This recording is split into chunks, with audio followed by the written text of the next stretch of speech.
안녕하세요. 메이커 솔리드입니다. 네, 오늘은 퓨전 360 스케치 팔레트에 대해서 설명을 드릴 거고요. 그 중에서도 스냅 기능은 특히 중요하니까 잘 알고 계셔야 합니다. 네, 툴바에서 크리에이트 스케치 누르고요. 자, XY 평면을 찍고 스케치로 들어갑니다.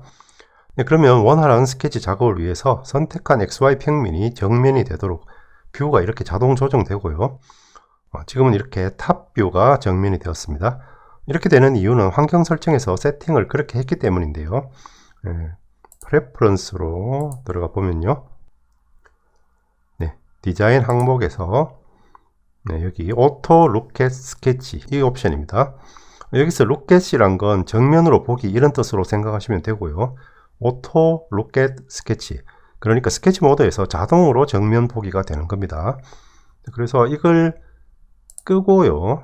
새 디자인 창에서 스케치 모드로 들어갔을 때 어떤 차이가 있는지 각자 테스트 해 보시고요. 그래서 가급적이면 이 옵션은 켜고 사용하는 게 더 편하실 겁니다. 다시 스케치 창으로 돌아와서요. 우측의 스케치 팔레트를 보시면 여기도 로켓이라는 항목이 있습니다. 자, 지금은 선택한 XY 평면이 정면 뷰가 되도록 오토 로켓이 된 상태인데요.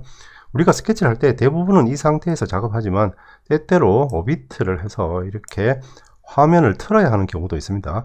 이렇게 틀어서 필요한 작업을 하고 나서요, 다시 원래의 정면 뷰로 돌아가려면 그때 이 로켓 버튼을 눌러주면 됩니다.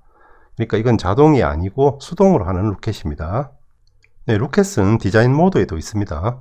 새 창을 열고요.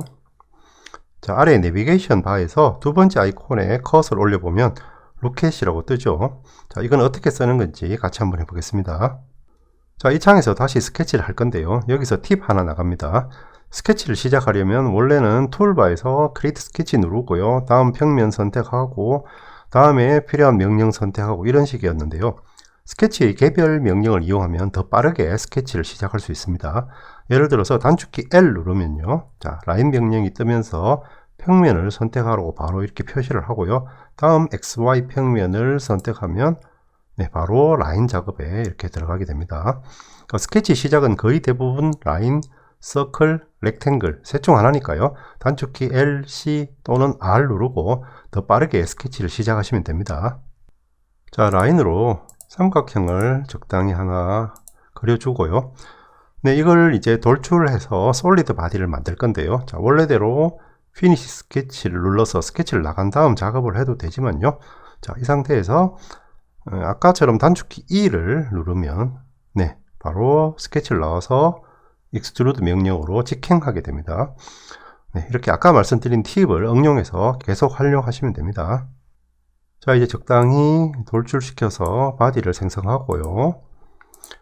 그 다음에 제가 여기 이 페이스를 정면으로 두고 작업을 하고 싶은데요. 근데 이 페이스는 이 뷰큐브에서는 프론트로 둬도 안 되고 라이트도 아닙니다. 그러니까 이게 비스듬한 면이니까요. 뷰큐브에서는 이게 안 되고요.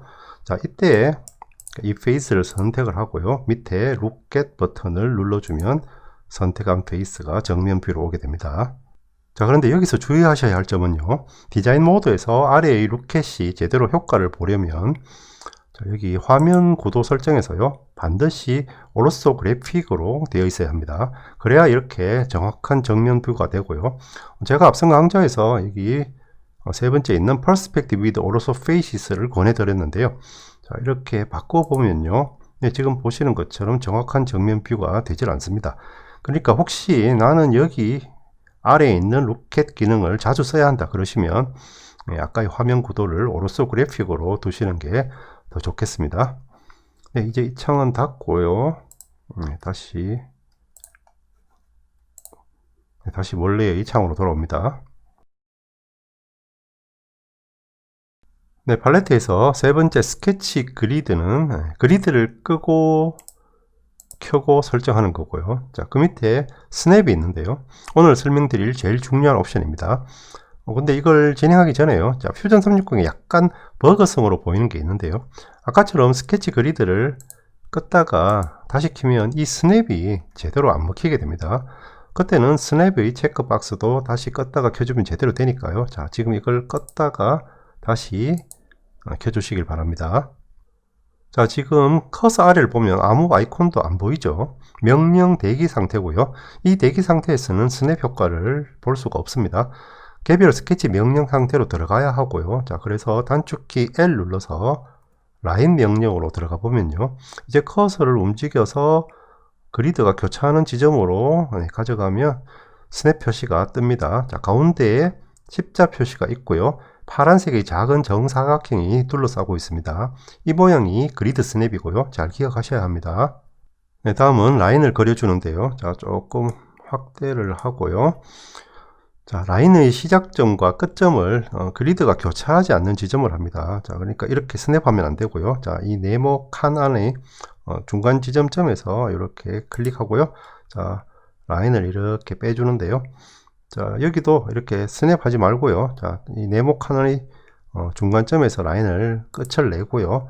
다음 다시 클릭해서 클릭을 유지한 채로 이렇게 아크를 만들어 줍니다. 자, 여기 아크의 끝점도 이 네모 칸의 중간점에서 이렇게 끝을 내줍니다.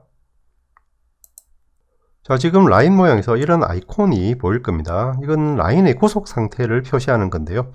이 스케치 구속에 대한 건 다음 시간에 설명드릴 거고요. 지금은 이게 보이면 헷갈리니까 숨겨주겠습니다. 자, 팔레트에서 이 쇼 항목은 특정 요소를 보여줄지 말지 설정하는 건데요. 여기서 이 컨스트레인츠가 구속이고요. 자, 여기 툴바의 컨스트레인츠랑 같은 의미입니다. 이걸 체크를 풀어주면 아이콘이 사라집니다.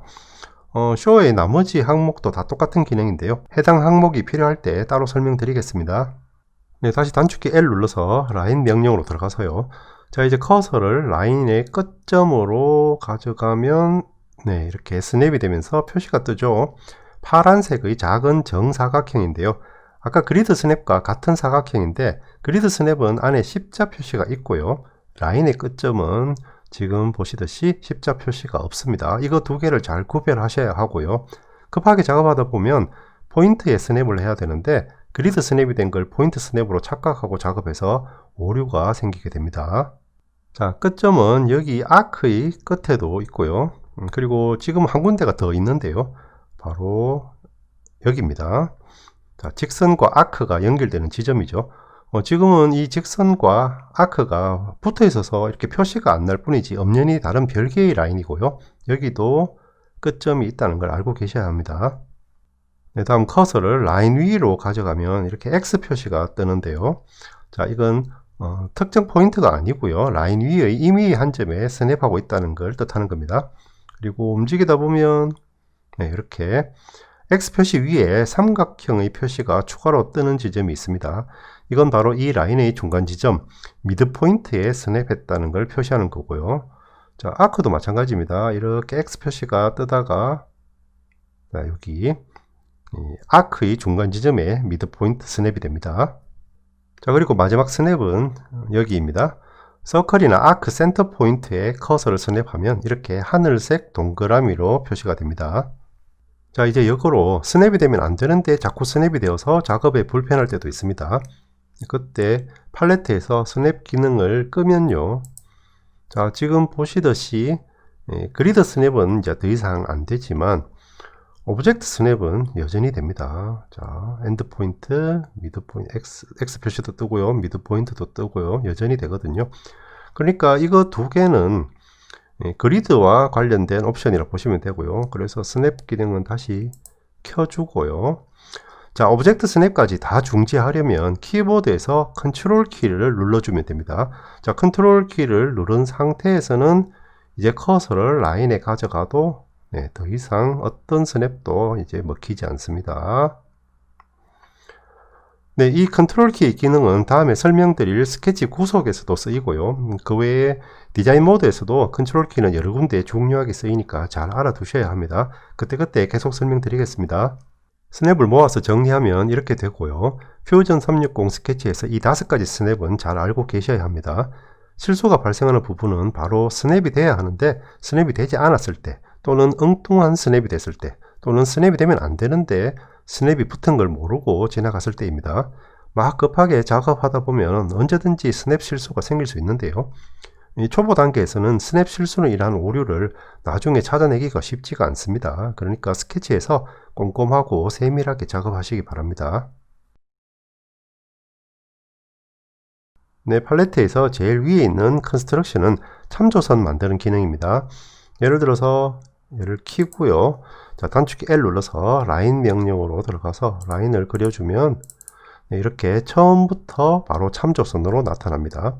다시 원래대로 돌아가려면 토글 키입니다. 한 번 더 눌러서 꺼주면요. 네, 이제 정상 라인으로 돌아갔고요. 그러니까 처음부터 내가 참조선으로 만들고 싶다 그러면 팔레트의 컨스트럭션을 이걸 켜주면 되고요.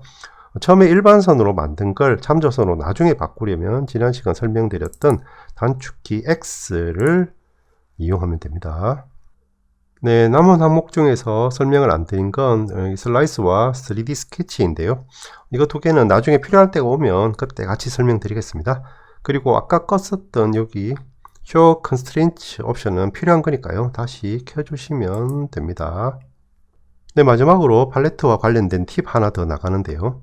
자, 예를 들어서 센터 다이아미터 서클을 그리려면 자, 여기 단축키 C 누르면 빠르게 되죠. 하지만 나머지 서클은 단축키가 배정된 게 없기 때문에 일일이 툴바로 들어온 다음 서클 찾아가고 다시 또 찾아가고 이렇게 번거롭게 해야 됩니다.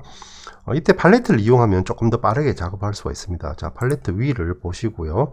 자, 지금 명령 대기 상태에 있다가 단축키 C를 눌러주면 이렇게 서클에 관련된 이 항목이 모두 다 뜨게 됩니다. 자, 단축키 R을 눌러주면 렉탱글에 관련된 항목이 바로 다 뜨죠. 그래서 불편하게 이렇게 툴바로 찾아갈 필요 없이 바로 여기서 빠르게 필요한 명령을 선택할 수가 있는데요. 문제는 이 아이콘 모양만으로 어떤 명령인지 알 수 있어야 한다는 겁니다. 그러니까 처음부터 바로 쓰기는 조금 힘들 거고요. 퓨전 360을 어느 정도 써서 아이콘 모양에 익숙해지면 그때는 이게 도움이 될 겁니다. 네, 오늘은 스케치 팔레트에 대해 설명을 드렸고요. 특히 스냅은 아주 중요하니까 오류 없이 꼼꼼하게 작업하는 거 잊지 마시고요. 네, 지금까지 메이커 솔리드였습니다. 감사합니다.